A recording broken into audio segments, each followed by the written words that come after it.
Okay, what up? Welcome back. We've got another banger of a video here. This might just be installment number 2 of the AE-1 mystery repair, which has just proven to be just an endless amount of joy, as always. So last night, where we left off, we were here, which is not the best place to be with any camera, quite frankly, but definitely with an AE-1. But I have solved a few things. One, discovered that the Aperture preview slide was actually not an issue, which means that all of this was for nothing, which is always a fun feeling.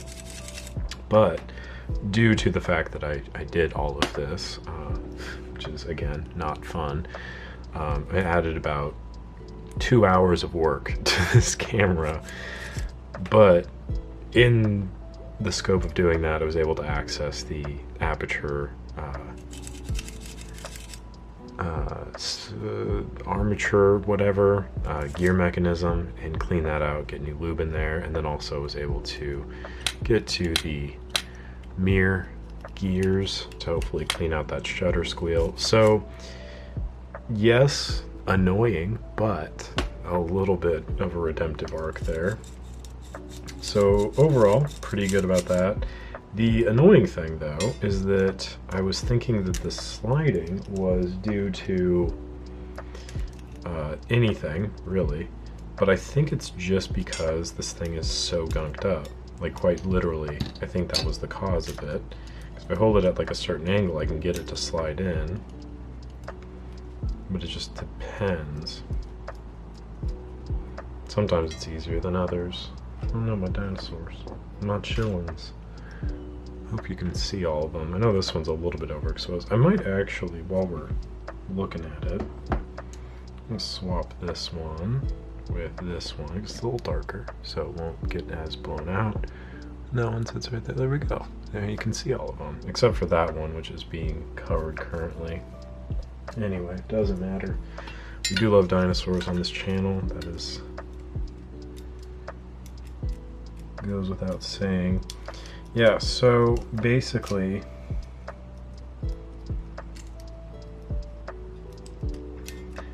I'm a bit confuzzled by it all. I do know that it is kind of working. It's just inconsistent. And then I do know as well that when it will fire, there we go, see, now it works. When it does fire, the aperture will close.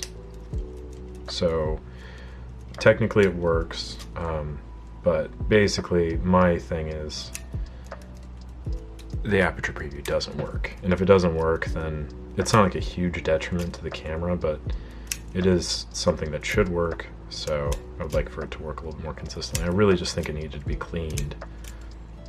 And all these pieces need to be actuated more. Oh, it's now working a little bit more consistently, which is nice. Camera, so far, is proven to be quite formidable.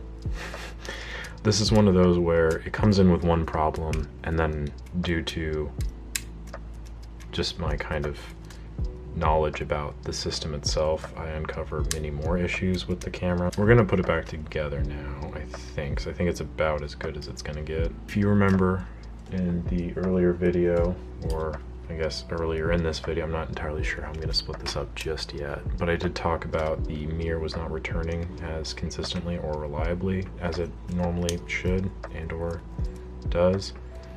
So I did take the liberty of kind of cleaning that out.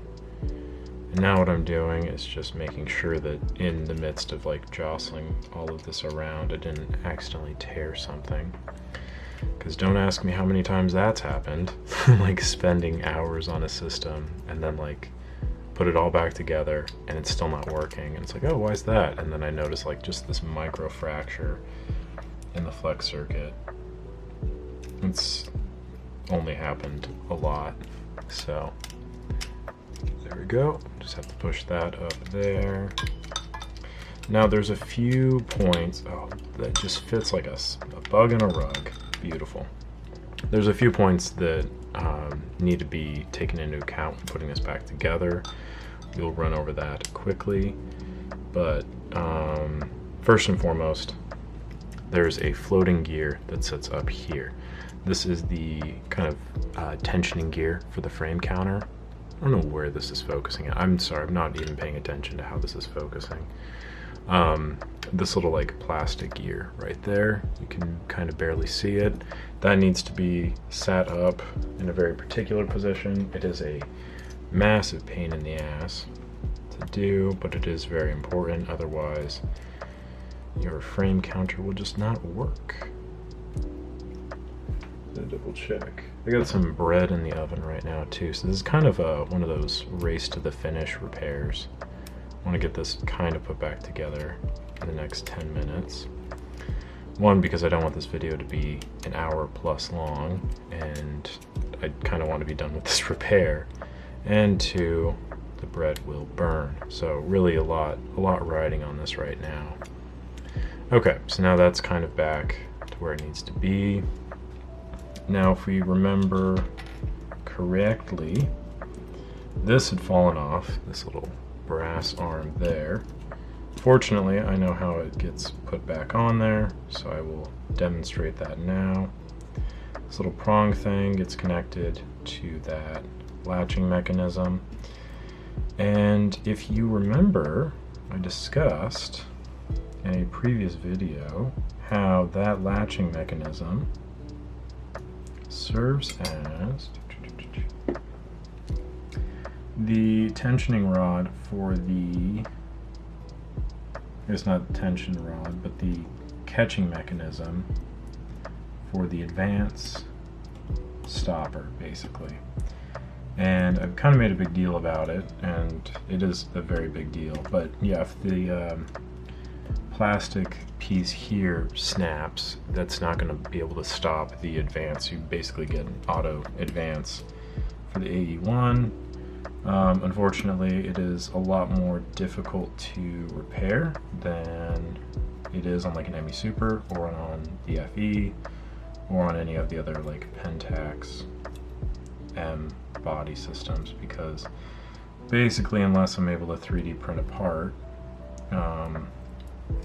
it will just be bricked. And you have to get another one to replace the part, and then thus bricking another camera. So it's not one of my favorite things to do in the world, to be honest, but you know, it happens. Life goes on.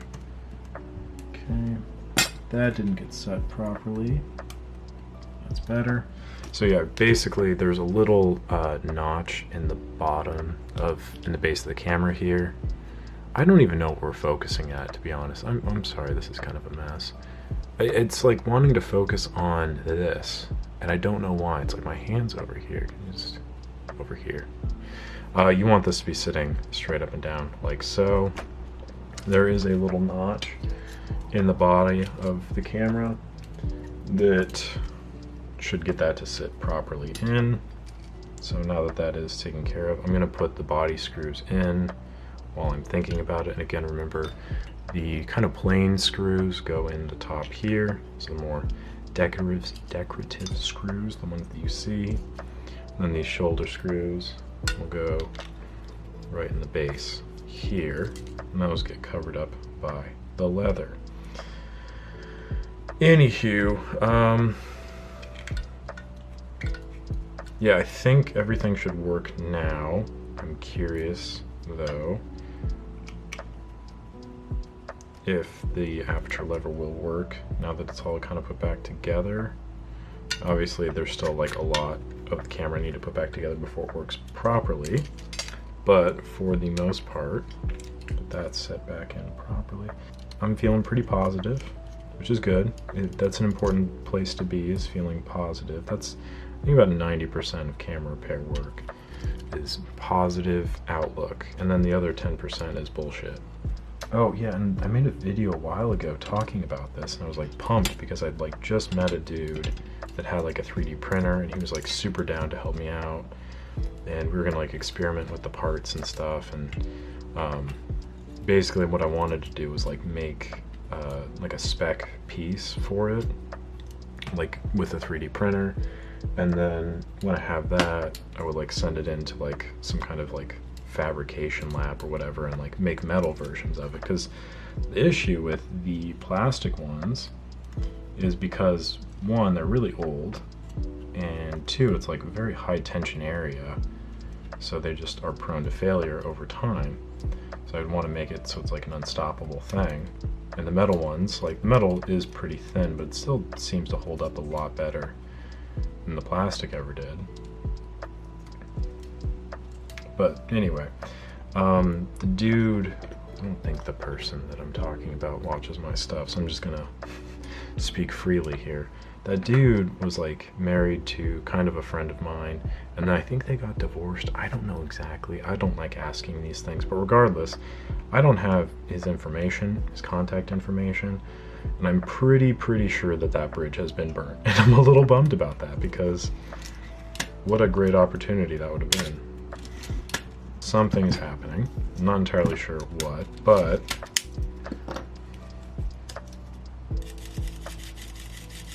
that works, which is nice. That works, which is very nice. Yeah, we did it. 2 hours later, it's done. Not really. It was much more time than that, but anyway. Bread's about to be done, so I'm gonna go check that, and then we'll come back to this. But that's pretty much just putting the camera back together. Things you should probably pay attention to. I will be right back. If in whatever hellscape you are existing in, you find yourself needing to replace the Aperture preview lever here, which charge the camera real quick. Okay, and now we can push this in.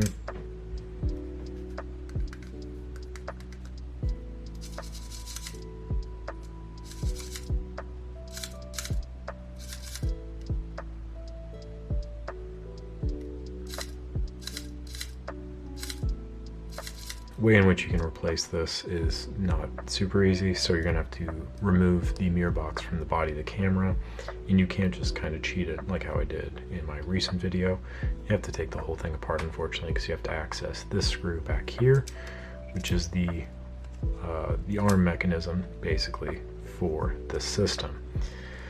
And when you're doing this, you want to make sure that you have a spare on hand. I don't think this is a part that is recreated anywhere, so you basically have to buy another camera.